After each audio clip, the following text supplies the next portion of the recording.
This is the Green Room. I'm Caitlin Matson, and the Wichita Symphony Orchestra has their next Masterworks concert on Saturday night. So I have Maestro Daniel Hege joining me in the Green Room. Hello, Daniel. Hello, Caitlin. How are you?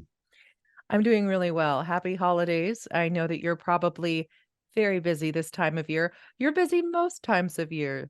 I am. It just kind of goes all the time, all the way around the year. If I'm not conducting a concert, I'm in preparation for the next concert or dealing with administrative work. So it just is kind of a steady treadmill, just like it is for a lot of other people. But I love what I do.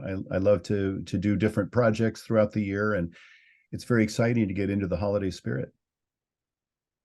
And of course, you have the excitement of a new son in your life. I do. I do. Mm. He's a handsome little man. He's 3 months old now. So Theo, he's doing great. He's just takes up about every waking moment. And even when I'm working, he's sometimes right there in a little swing or something like that. So he's a lot of inspiration for me.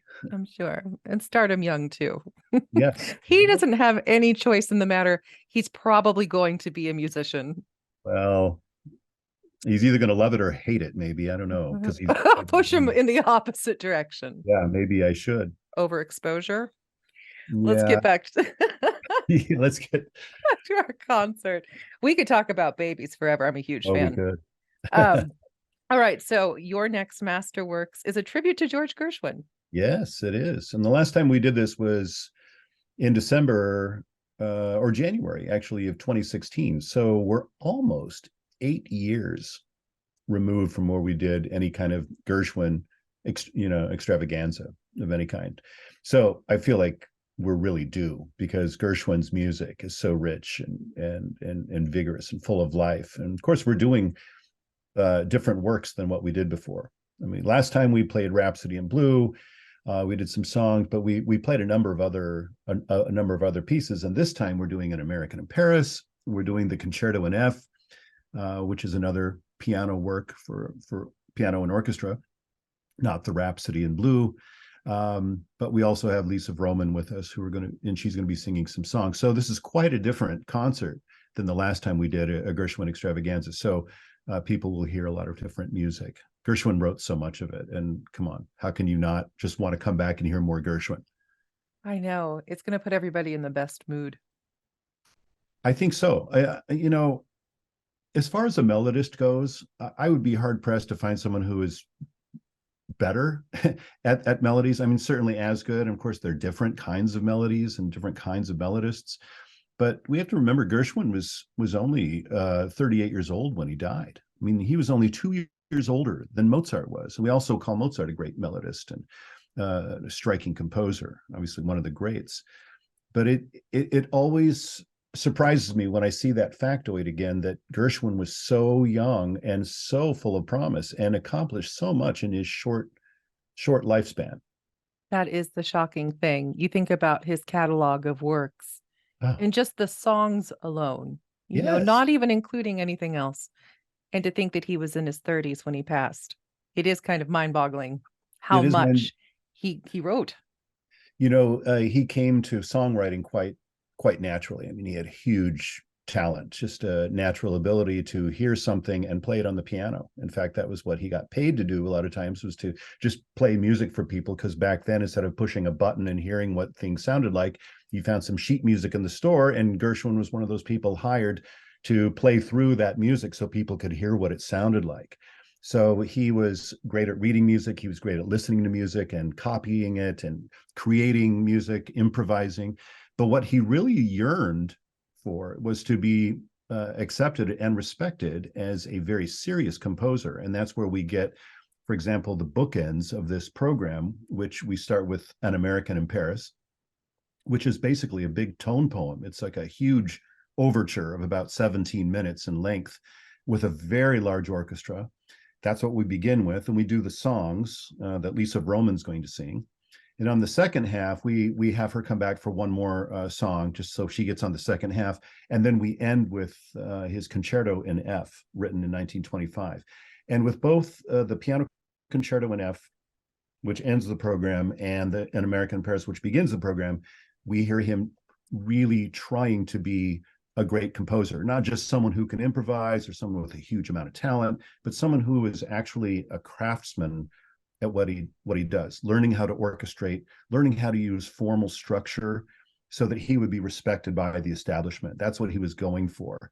And in many ways, he succeeded because he was able to kind of bridge that gap between jazz, which was considered outside of the concert hall at that time, music that belonged outside, but brought it into the concert hall and was able to fuse it. I don't want to say crossover because it was not crossover. It was its own thing. He created his own genre in a sense, and many composers try to use a lot of his techniques in their own works, very serious composers. The Wichita Symphony's tribute to George Gershwin is this Saturday evening at 7:30 in Century 2 Concert Hall. For further information or tickets, go to wichitasymphony.org, or you can call the box office 316-267-7658. We'll be right back with Daniel Hege to talk more about this concert and the soloists. Let's hear a little bit of An American in Paris. George Gershwin's An American in Paris, and I think so many people are going to be more familiar with the movie An American in Paris and know this music from the movie. And I have Daniel Hege with me in the green room. The Wichita Symphony is performing An American in Paris on their upcoming Masterworks concert on Saturday. Not the What movie. came first? The piece did. So the 17-minute tone poem is what came first. That was in 1928.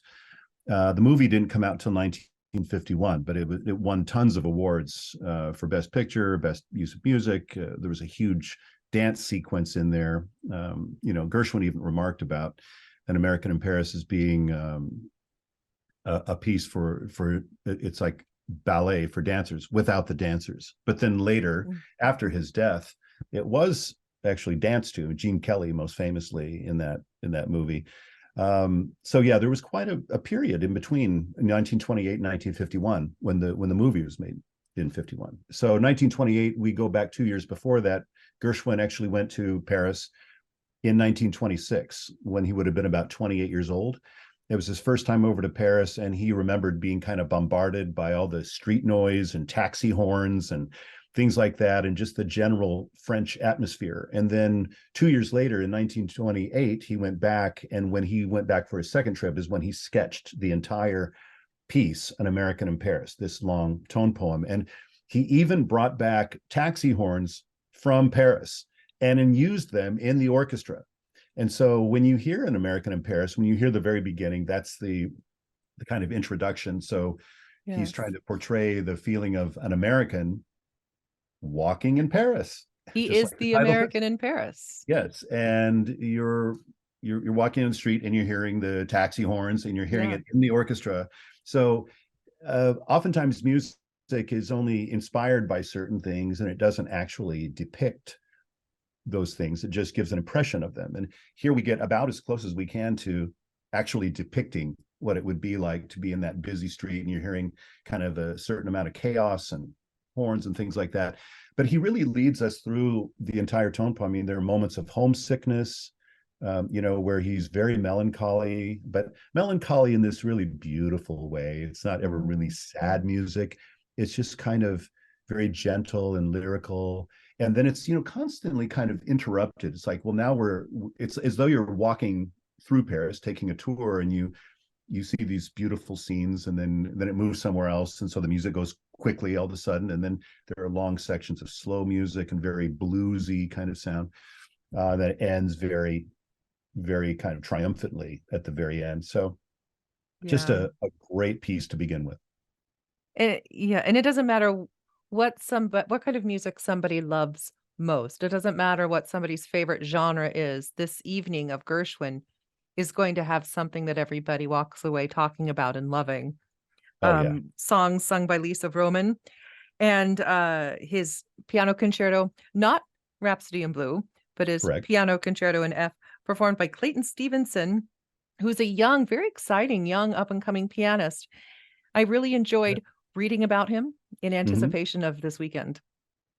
Yeah, he's one of these super well-rounded, brilliant kind of people. I mean, anyone who plays piano on that level has to be brilliant in a certain way. He's getting his master's degree at New England Conservatory of Music, but he's simultaneously getting a degree in economics from Harvard. Yes, of course, as So, one does. yeah, yeah. I mean, I come mean, on, that's just with a all normal that spare Tuesday time. for me. I don't know. Yeah. He's concertizing and then getting a degree in economics from Harvard at the same time. So he's the first Black finalist at the Van Cliburn competition from 2022, which is quite notable. Yeah. We're just so excited to have him. And I've been emailing with him a little bit. I'm going to meet him this week and we'll go over the concerto. And he's just a great guy. His personality is And just going to. it What's that? shines through It in does. his playing. I watched his final round performance of the Van Cliburn. He actually performed this concerto, this Gershwin Yeah. concerto with Marin Alsop at the podium. And the energy he was just giving us, Oh, yeah. the audience was palpable and enjoyable and thrilling. And oh gosh, what fun to see him in person. Yes, I'm really excited to see this huge rising star. And then we also have Lisa Vroman, who was a longtime singer of the Phantom of the Opera. She was Christine in the Phantom on Broadway. So and she remarks about that a little bit during the concert. She's going to be kind of emceeing through her songs.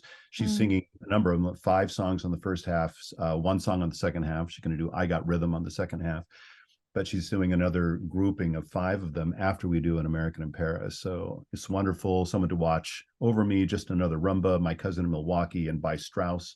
So that's going to be really, there's so much variety in this program. You're going to hear symphonic Gershwin. You're going to hear the beautiful songs that are upbeat, but also ballads. And then you're going to hear the piano virtuosity and pyrotechnics of Clayton Stevenson playing on the Concerto in F. So there's like you said, there's something for everybody in a Gershwin program, just one composer, yet all of these different styles. Yeah, it's going to be so great. And it's so it feels like a celebration, we're at this time of year where, holiday, every single concert is holiday themed. This still feels really celebratory and is something It that is does. part of a season of just joy. It does. I'm glad you mentioned that, Caitlin, because when it's this time of year, we think, well, should it be something that's for the holiday season? Should it be something it's Christmas or something? And we thought, you know what, this just kind of strikes the right chord, as it will. It's great celebratory music. It's wonderful, just something to enjoy, but to also be edified by. So it's just perfect for this time of year. Wichita Symphony Orchestra, a tribute to George Gershwin this Saturday evening, December the 9th at Century 2 Concert Hall. The concert starts at 7:30 and Daniel and I are giving a concert talk 1 hour beforehand. So that starts at 6:30. You can come early and we'll be kind of talking more about the music. Daniel gets a little bit deeper into the pieces, and a lot of times we convince one of the guest soloists, guest artists to possibly join us on stage as well. Mm-hmm. Exactly right. For more information, go to wichitasymphony.org or call 316-267-7658. Daniel, it's so wonderful to talk with you as always, and I'm looking forward to this weekend. Thank you, Caitlin. See you soon. Mhm.